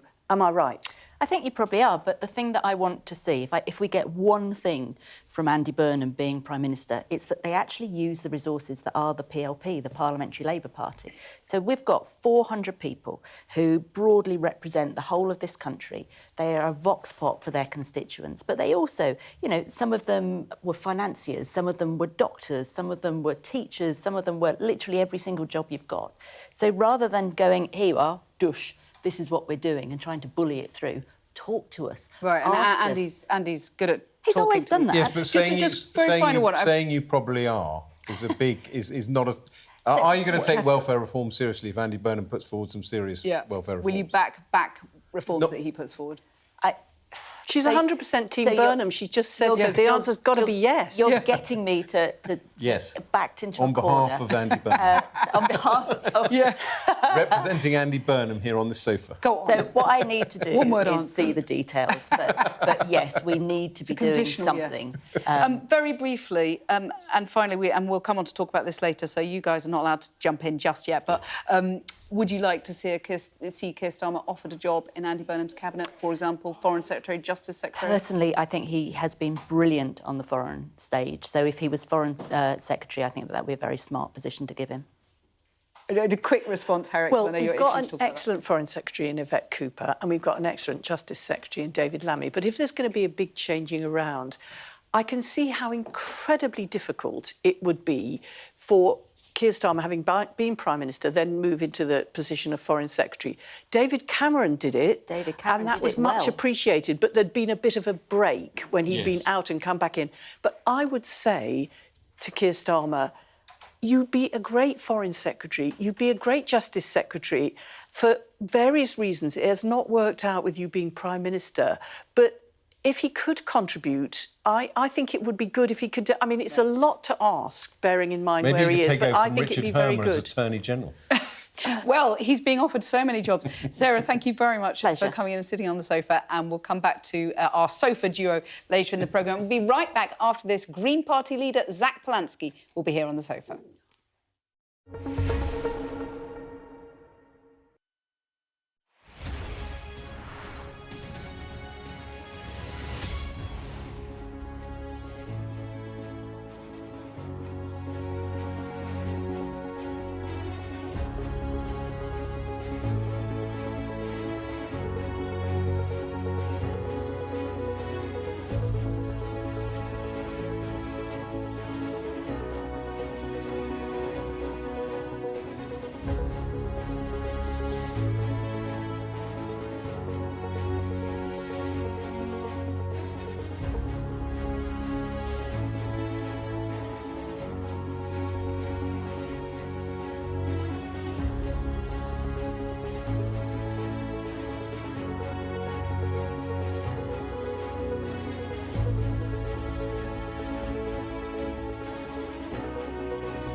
What's the best thing about being a Sky News presenter? Perfect. Let's bring you some breaking news. Being a Sky News presenter. I began by asking... Thank you so much. ...trusting us to tell her story. The battle for number 10. Sky News has been given exclusive access. Let me give you a sneak peek. It was the day those present would never forget. Why did you decide to open up and tell your story? Well, the Green Party leader, Zach Polanski, joins us now on the sofa. Zach, it looks very likely that Andy Burnham is going to be the next Prime Minister. That's quite bad news for you, isn't it? Quite the opposite, actually. I think people are desperate. They desperately want change. And I'm a person in this country as well as a leader of a political party. And I want change too. And I think Keir Starmer's legacy is quite clear. Our bills are too high. Our wages are too low. The 50 wealthiest families in this country own more wealth than 34 million people. We've got a Labour government that have refused to recognise a genocide in Gaza. So a change of government... I mean, I should obviously jump in and say the International Court of Justice has not formally recognised that either, just... But there's many human rights organisations, including Amnesty International. But I think the point here is that a change of Prime Minister, I think, is well needed. The jury is out on Andy Burnham, though, and I have some serious questions. I want to know if he's going to tax wealth fairly. I think we need to have taxes on multimillionaires and billionaires. Well, he has said he'll do a wealth tax. I mean, what else do you want from him? Well, he's not been clear exactly about what that wealth tax is, which is fair enough. He's not Prime Minister yet, so let's give him a chance, right? But I also am aware that sometimes people can say one thing during leadership campaigns and another thing when they actually do. So Andy Burnham does have a habit of saying one thing and then doing another. But, yeah, what next on your shopping list? Well, I was deeply worried to hear him say that he'd back Shabana Mahmood's deeply regressive immigration reforms. Do we really want to tell people who have made their home here that it's time to leave? That doesn't strike me as in any way progressive. Well, isn't she one of the few cabinet ministers who's actually doing what she said she'd do? Well, she is doing what she said she'd do, but I also think when you talk to most people in this country, they want a humane, compassionate approach to migration. And the idea that our friends or neighbours could be asked to leave when they've lived here sometimes for a fairly long time doesn't feel like the kind of change or hope that we want. Well, you say most people, I mean, most of your voters, perhaps, but, I mean, the reason I asked you for your shopping list is because he's actually nicking a lot of your policies, isn't he, on the wealth tax, but also nationalisation, affordable housing. I mean, he's sort of ticking all the boxes that you've set out. Well, nationalisation's a good example. So on the water companies, they're pumping sewage into our water right now and charging us extra for the privilege. He's not talking about nationalisation, he's talking about public control, which is a very different thing. So I think we've really got to look at the detail of what Andy Burnham's saying. But more than anything, we badly need proportional representation in this country. We need to make sure that every single vote counts and that people's votes matter. And we are now in a 5-party system, a 6-party system, if you're in Wales, and it's just unmaintainable at the moment, first past the post. Now, well, I mean, he may be up for change on that score. So are you prepared to work with the new Prime Minister, potentially? I'm prepared to work with anyone who shares the values of the Green Party and my personal values. But also, this isn't a case of giving people a blank cheque or just saying, you know, if you say the right things, we're going to work with you. I want to see actual action. But if he's willing to take action on the climate and nature crisis, if he's willing to tackle inequality and willing to make sure that we have some democratic renewal so we actually have a proper functioning democracy in this country, then my door's open to hearing what's next. You've said you'll work with anyone who's willing to work with you. I mean, Labour's got this existential fight at the moment with the Reform Party. Are you prepared to sort of have this kind of progressive alliance a lot of people have talked about to keep Nigel Farage out of number 10? Well, I think the way we can keep Nigel Farage out of number 10 is by growing the Green Party. And the reason why I say that is when you look at the local elections that have just happened, Labour lost 4 times as many votes to the Green Party than they did to Reform. And I think it's clear as we're burgeoning in membership. We had about 50,000 members when I started to run for leader of the Green Party. We now have 230,000. That actually we're the home of progressive politics. And all I mean by that is we're making sure that we're redistributing power and wealth from the elite, the very few, back to the many. And I think that's a politics that most people in this country want. You can get it with the Green Party. That's a huge sweeping statement. I mean, you didn't do as well as you expected to at the local elections, did you? Oh, we did better than I was expecting. We took Hackney, we took Lewisham. There's places right across the country, including in Wales, where we broke through into the Senedd. We actually had a brilliant set of elections. I think expectations were sky high for us, but actually every expectation that I set for myself, which is to have the best election result the Green Party have ever had in our history, we surpassed that. So, well, I mean, Reform were the victors, and you know, when it comes to the next election, would you rule out a pact with Andy Burnham if that was what was to keep Nigel Farage out of number 10? Would you?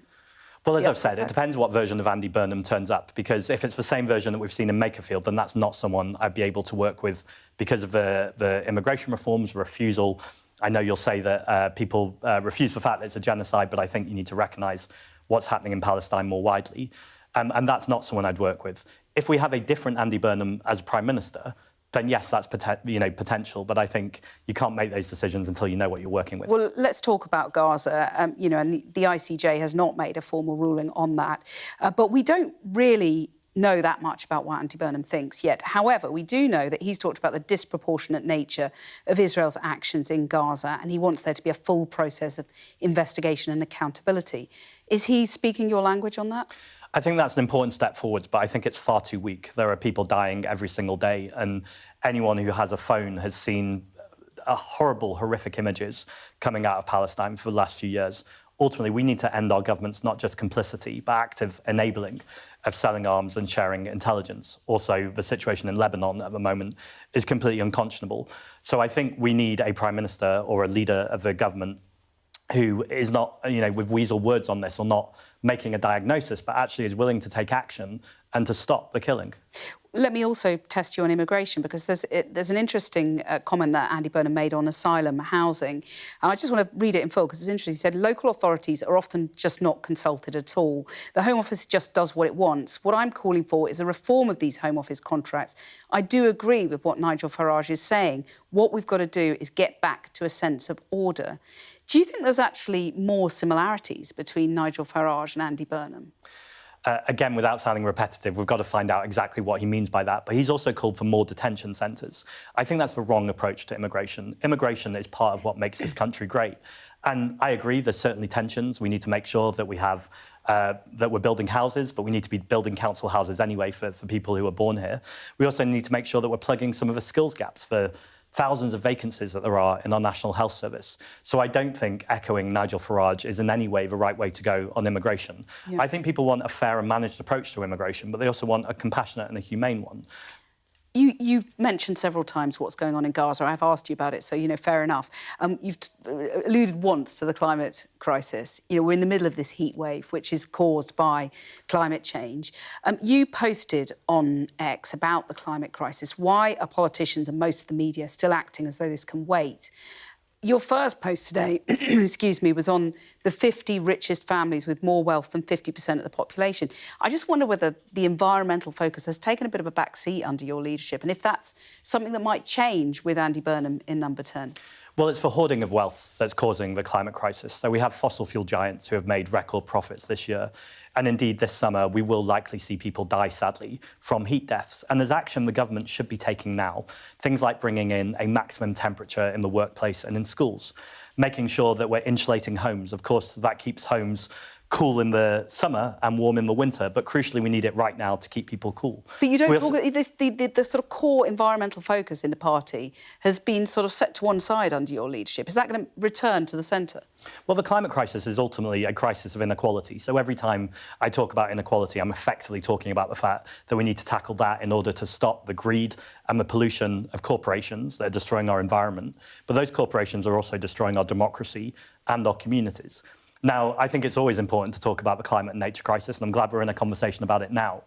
If we're talking about electoral tactics, when people are asked who do you trust most on the environment, the Green Party come out number one every single time. So if I've got space on your sofa and I'm pleased to be here, then it makes sense that I talk about the things that people don't necessarily associate us with, as opposed to the climate and nature crisis. But absolutely, this you haven't dropped the ball on that. Well, it's an existential crisis. The UN Secretary-General said this is the crucial decade of action, both to mitigate our emissions and to invest in climate adaptation. We're obviously in a heat wave at the moment, but we also know that we've got floods and we should talk about food security and the need to protect farmers' livelihoods. We import so much of our food, and that's a ticking time bomb as well. So all of these issues are all interlinked, but they do come back to me, to the fact that if you have a small amount of people who are hoarding wealth and assets, that's ultimately creating some of these bigger problems that include the climate crisis. Harriet, I'm going to bring you back in here. Do you see the basis of a progressive alliance either end of the sofa? Well, I've been sitting here feeling quite perturbed, really, because obviously you've had a discussion about Gaza and immigration and proportional representation.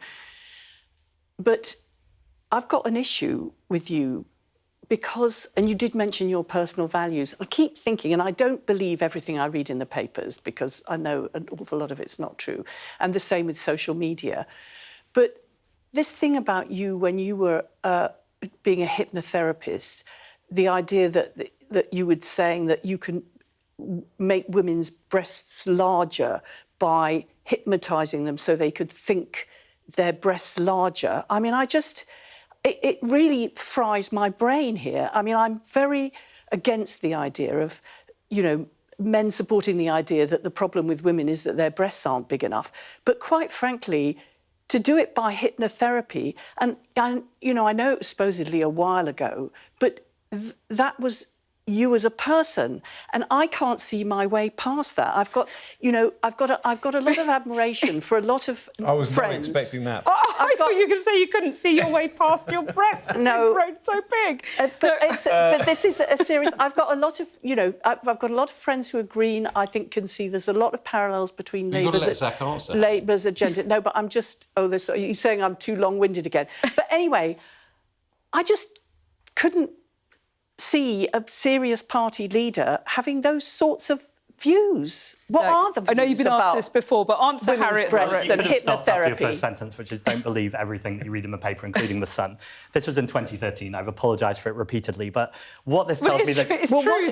What did you say that you're apologising for? What this tells me that's more interesting is that Labour do not have faith in Andy Burnham. Otherwise, Harriet would be sat here quite confident, but instead she's come up with this pathetic attack line that people are so sick and tired of hearing. No, honestly, Zach, it's genuine. This is nothing to do with Andy And you Burnham called me or Keir macho Starmer. on your electoral dysfunction podcast. I'm like one of the least macho people. It's just these strange attack lines that Labour keep making at me, and I really hope under Andy Burnham we'll see less of this toxicity and kind of petty politics, and more talking about the actual issues. You did say that women could have their breasts getting bigger by you hypnotising them. I mean, for goodness sake, that is... He's answered the point, and he has been asked before. But just before you go, I just want one last question to you. You have apologised for omitting to pay council tax on your canal boat. Have you now repaid that council tax or paid it? I haven't, because houseboats are incredibly complicated, and actually the council is still saying they don't know whether I owe tax or not. I've committed every single time that once they've decided I will pay whatever if I do owe anything.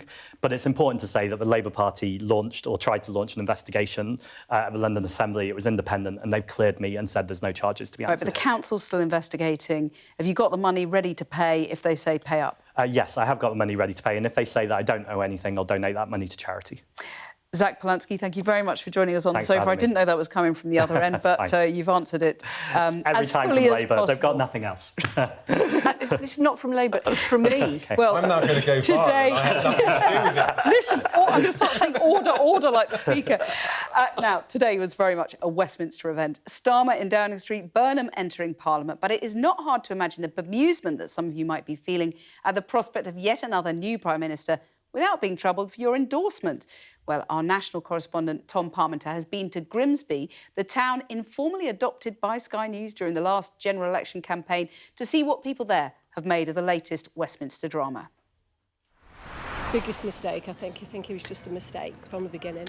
You don't kick the captain out on, just because the team's not liking it. What I want to say, you won't be able to put it on TV, so I just hate him. I think he's useless.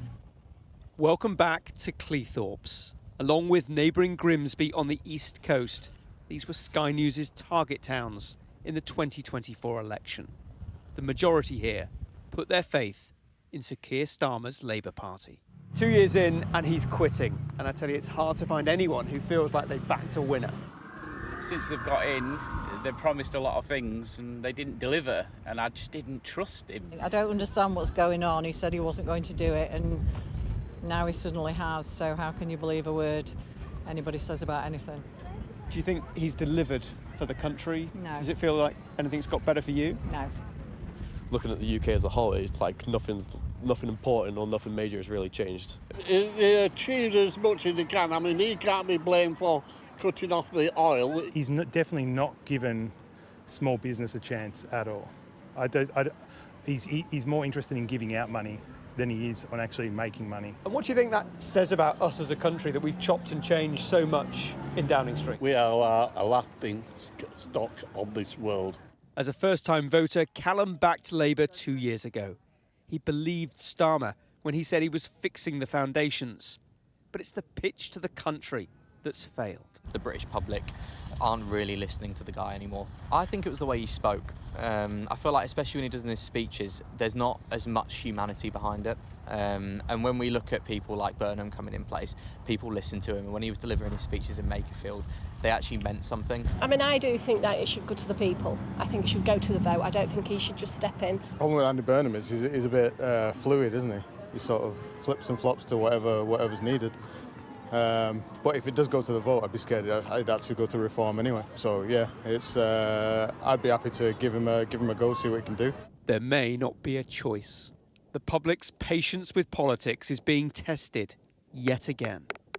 Tom Parmenter, Sky News, Cleethorpes. Well, that's the mood in Grimsby. But what about the mood across the nation? Let's speak to Joe Twyman from the pollsters Delta Poll. Joe, what do people across the country, as far as we can tell, make of Andy Burnham right now? Well, most people, the average person in the street, and the 50% of people less engaged than the average person in the street, doesn't know much about Andy Burnham. And that is true for most of the country. There is an exception in the Northwest, where he is better known because of his role as Mayor of Manchester. But across the rest of the country, the average person probably wouldn't recognise him if they passed him in the street. And if you're Andy Burnham, you could see that as an advantage, because these public opinion is fluid and it's a blank sheet from which to start. The problem he may face is that the more people find out about him, the less they like him. And indeed, this may be the most popular that Andy Burnham is over the next couple of years. And that is a problem for Labour and the government. Well, and Joe, I did see a poll just saying what his approval rating was a few weeks ago, and then just how much it's dropped just since all this talk of him becoming Prime Minister and, running in Makerfield by-election has taken off. Just give us the figures that you've managed to glean on that.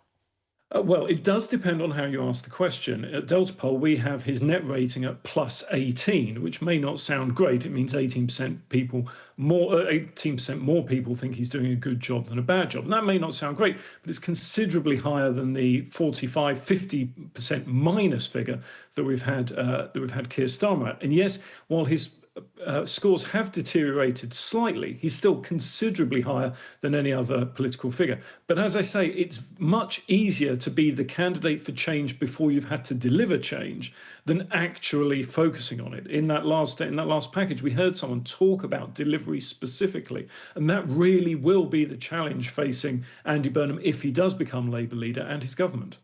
And was Keir Starmer's unpopularity record-breaking? Well, it depends on which pollster you go to. Certainly Liz Truss was less popular at times, but other pollsters had Keir Starmer even lower than that. That may be a reflection, of course, of the fact that Keir Starmer lasted longer than Liz Truss, so it is more complicated. But there's no doubt that in both absolute terms and relative terms, Keir Starmer was unpopular and had consistently been unpopular, because in polling, what we're interested in is not just the individual polls, but the long-term trends. And the long-term trend for Keir Starmer was one of consistently poor performance. And in terms of what people want Andy Burnham, or whoever becomes Prime Minister, let's assume it's him, to focus on, what are the top issues still in the country? Because it swaps around, over the months, obviously, doesn't it? Well, again, it depends on whether you ask the top issue facing the country as a whole or the top issue facing people and their families. In actual fact, for both, top of the list is the cost of living. That is something that successive prime ministers have said they are going to tackle, and yet the public perceives no one to have actually made an appreciable difference when it comes to the cost of living. And that has cost not just Keir Starmer his popularity, but Rishi Sunak, Liz Truss, and to a certain extent Boris Johnson before them. And so if Andy Burnham is to be a success, it's the cost of living that has to be tackled. Then, if you're asking people about most important issue facing them and their families, you have second-order issues like the economy generally, the NHS. But immigration also factors into that. And when you look at the issues facing the country, it's immigration that comes second by some distance. Now, it's still a long way behind the economy and the cost of living, but still, it's an important issue that people perceive to be getting worse. And again, something has to be done in terms of delivery on that if Andy Burnham is to remain popular. Yeah, and this may be something you haven't polled on, or, it's not possible to ascertain, but does the lack of a mandate prove problematic for Andy Burnham? Is it a problem? Does he, do people want another general election or not?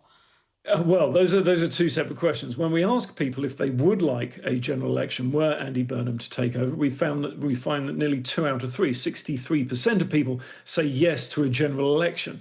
But in actual fact, that's more of a reflection of the fact that when you ask people the artificial construct of a survey whether effectively they would like a say or not, most people say yes. And that includes a majority of people who voted Labour at the last election. I imagine the reality once Andy Burnham gets into power... if Andy Burnham gets into power, I imagine the reality will be that people will prefer to wait and see what kind of policies he puts forward. Because, of course, this is a big unknown area, not just on the cost of living and immigration, but on a whole host of different issues. Andy Burnham's positions and policies are unknown. And so I imagine they will want to see. After that, my suspicion is that people who are supportive of Andy Burnham will not want an election, and people who are opponents will. Joe Twyman, thank you very much for giving us that briefing. The hope amongst Andy Burnham's backers is that he can take the formula which has brought him electoral success in Greater Manchester and translate that to a bigger stage. That formula has been called Manchesterism. Our deputy political editor, Sam Coates, has made a film taking an in-depth look at what it means. Here's a flavour.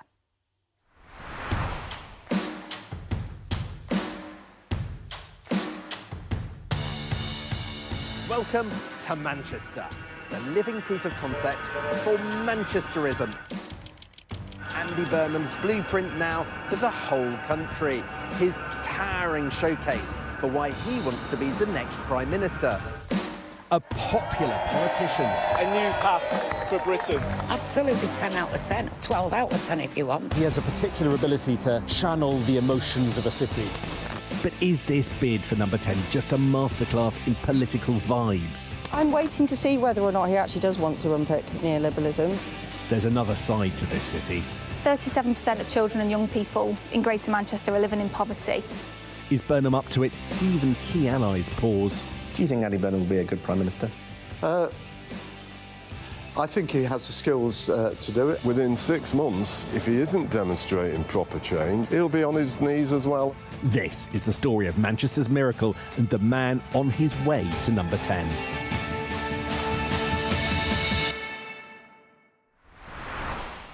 Well, let's go to the sofa, and Ed and Harriet are here. Harriet, do you know what Burnhamism is? Well, she's writing lots of notes there. I mean, Ed, if you get stuck, you can borrow a few. I know. Okay. There's 4 pages so far and counting. So she's the girly swat and you're the naughty boy at the back of the class. So true. There's a whole range of issues that, because he's been Mayor of Manchester rather than in Westminster's Parliament, that he hasn't set forward his programme on, because you don't decide immigration policy as Mayor of Manchester. You don't decide tax-raising powers as Mayor of Manchester. You don't decide foreign affairs, etc. So, for very good reasons, he hasn't set those views out. If he'd have been setting those views out, everybody would be saying, why is Andy setting out his views on that? He should be concentrating on the buses and all those things that are making Manchester great again. So there's a whole load of policy things that I don't think I can answer about what constitutes Burnhamism or Manchesterism. But what I do think I understand is about the way he goes about politics, because politics is about what you would try and do and how you do it. And I think the how he goes about his politics is very distinctive. So, for example, he works across party. He's not tribal. It's interesting because people feel that he really reflects Labour values, but actually he's not tribally Labour. And he was like quite warm and generous to his Tory competitor in the Makerfield by-election. And he didn't kind of slag off reform in the Makerfield by-election. He accusing them of being racist or, populist, right-wing Armageddon. He basically just talked about the positive things that he knew people wanted. Yeah, but you say he's not tribal, though. Isn't that also like, just you have to admit that he has U-turned on quite a few policy areas, whether that's bond markets or, I could cite a whole... I don't think he has necessarily U-turned on... women? Yeah. I don't think he has U-turned on the bond markets. I think he was making a different point, which I won't explain, because otherwise you'll say I'm going on too long. But I have got something to say. Yes, I've got something to say about the other thing about Burnhamism is pride in place. And this is something that Sarah Champion said on the sofa earlier on, that people want to feel proud of Britain. Now, Andy that's Burnham... sort of truism, No, but just wait a second.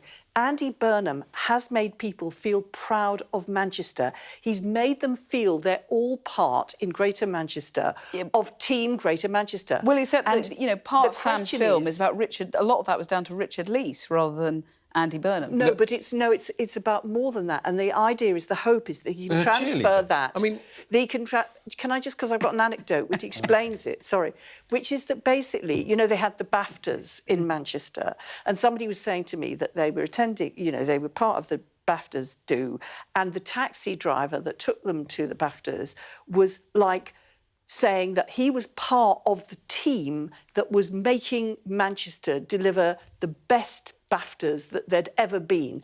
And this sense that you work as a team amongst your political colleagues, amongst the officials that are working for you, but also the people who are in the communities. If you can make people feel part of something, you can. The sum of the parts is bigger than. There is something in what Harriet is saying. So, although I'm taking a long time to say There is something in what she's saying, and actually, as she was speaking, I thought Boris Boris 1.0 and Boris 2.0.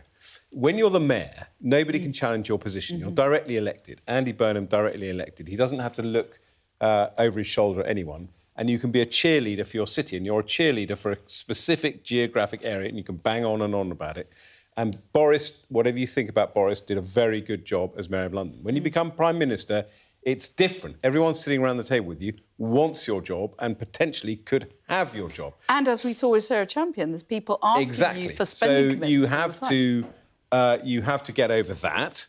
But there is definitely... The second thing I think Harriet is saying is, at last, Labour have a Prime Minister who's good at politics, which Keir Starmer manifestly was not. And that does make a difference. The one thing that stood out from me as an outsider of the Labour Party with Keir Starmer was that nobody knew him as a politician. And you build up these relationships. Even if you hate their guts, you've still got a relationship that spans 20 or 30 years. So there'll be deep relationships that Andy Burnham has, which could well make him better at managing the Parliamentary Labour Party when these decisions come. OK, well, you waited your turn and then you delivered a fairly polished soundbite. Yes. So thank you for that. Well, he's still Prime Minister, but Sir Keir Starmer is a man perhaps in office but not in power. Let's look back at some of his highlights and lowlights.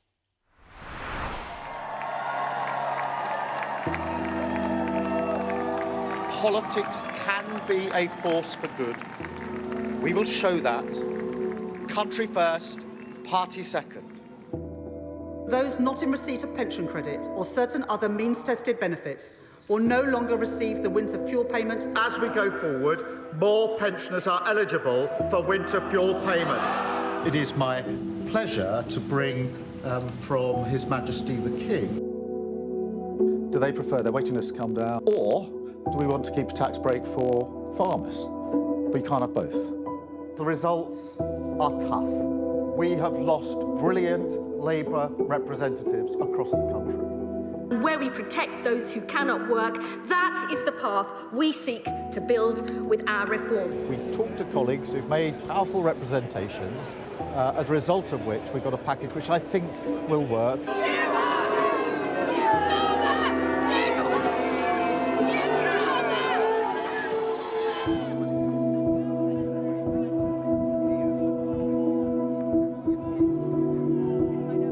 The question my party is asking now is whether I am best placed to lead us into the next general election. I shall spend more time on the most important job, being the best husband I can to my fantastic wife, Vic, who has been a rock by my side. Thank you very much.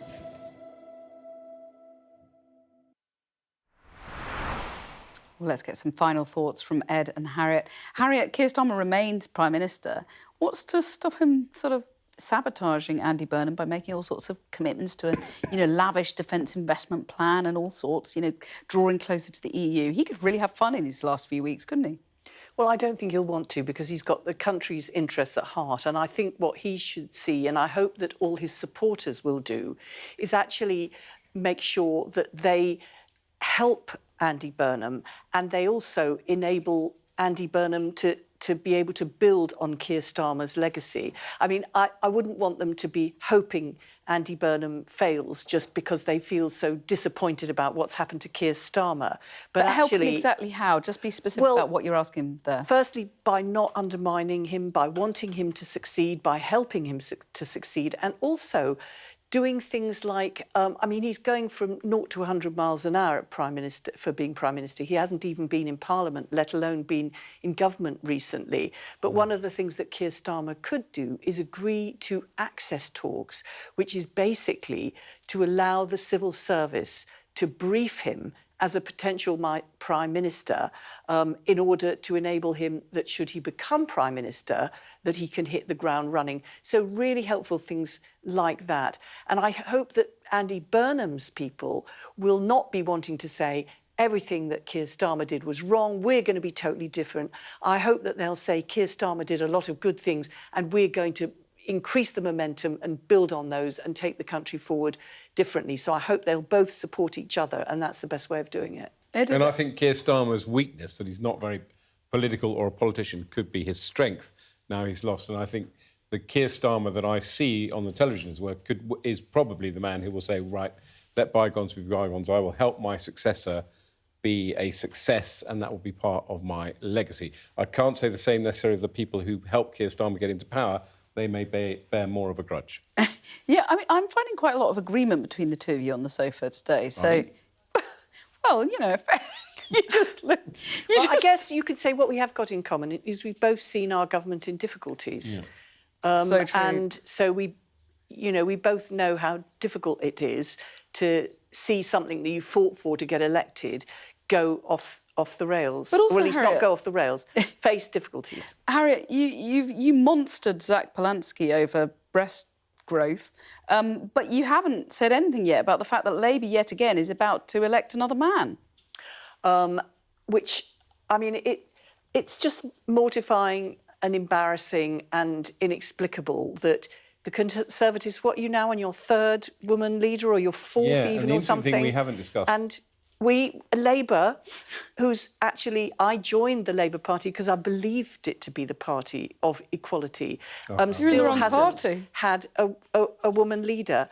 But, you know, I'm 75 now. Is it too much to ask that in my lifetime I will live to see a woman leader of the Labour Party? I think it might be too much to ask, but what about a deputy? Is that where you're going to, you know... If he's smart, yeah, but we've had women deputies before, but we need... I mean, the interesting thing, although some people might think she's a minor political figure, how does Kemi Badenoch deal with Andy Burnham? Be an interesting one. You know, with Keir Starmer, she got into her stride with him, and I think, on the whole, used to best him at Prime Minister's questions. And also, how does Andy deal with Kemi Badenoch? Yeah, because he could kill her with kindness, the most important thing is not to patronise her. The things that I felt most uncomfortable about is when Keir Starmer tried to imply that he's stupid, that she's stupid. Whatever you think about Kemi Badenoch, she's not stupid. So Andy Burnham's got to be quite careful to be a bit respectful of her. She is the leader of the opposition, and he's, so I think, I've got to end on the most important issue of the day that we haven't debated.